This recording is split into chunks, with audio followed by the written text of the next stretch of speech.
유미님, 그녀의 나이는 37살밖에 안 되었지만 인생의 단맛과 쓴맛을 모두 경험했다고 합니다.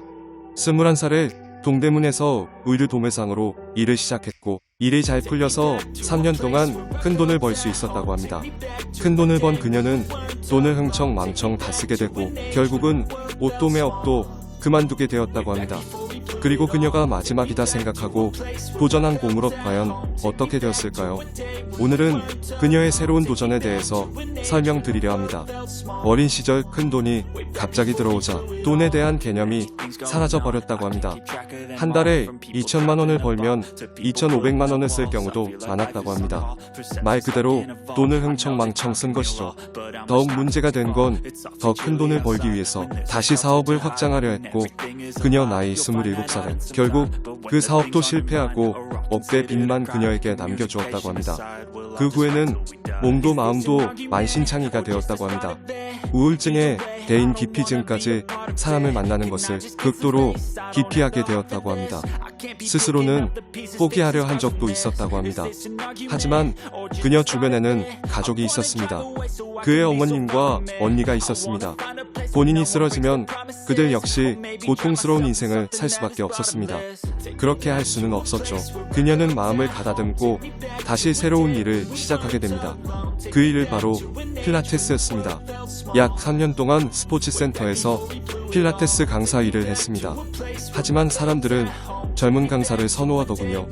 그녀가 설 자리가 없었습니다. 그녀는 본인 이름으로 센터를 내기 위해서 돈을 모으기 시작합니다.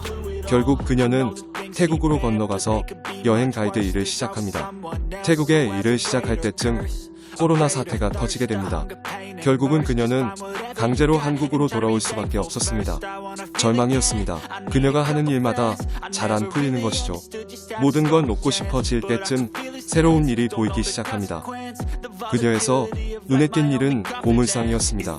친척분들 중에 고물상 일을 하시는 분이 있었고 성실하고 부지런하기만 하면 성공할 수 있다는 이야기를 자주 하셨습니다.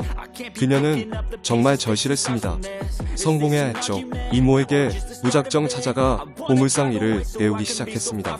고물상을 하겠다는 그녀의 도전에 가족과 친척들은 모두 극심한 반대를 했다고 합니다.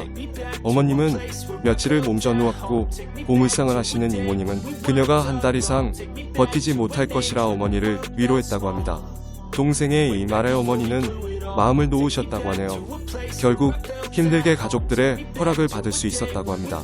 하지만 지금은 그녀가 하는 일에 대해서 적극적으로 도움을 주시려 하고 가장 응원하시는 분이 바로 어머님이라고 합니다.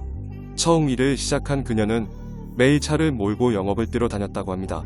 하루 이틀 사흘 꾸준히 다녔지만 아무런 연락이 없었다고 합니다. 그렇게 한 달 정도 다녔을까 그녀는 포기하고 싶었다고 합니다. 아, 이 길도 아닌가 보다 생각하고 그만두려 할 때쯤 그녀에게 한 통의 전화가 왔다고 합니다. 한 달간의 끈질긴 그녀의 모습에 차츰 영업하러 다닌 곳에서 연락이 오기 시작했다고 합니다. 그때 영업을 시작했던 곳에서 지금까지도 꾸준히 일거리를 준다고 하네요. 이제 그녀는 고물상 일에 어느 정도 자리를 잡았다고 합니다. 이런 그녀에게는 되고 싶은 롤모델이 바로 그녀 옆에 있답니다. 바로 이모와 이모부라고 합니다. 그분들은 무일푼으로 시작해서 지금은 고물상을 운영하시는 사장님이라고 합니다. 그녀는 이제 고물 줍는 일이 바로 천직이라고 말하곤 합니다.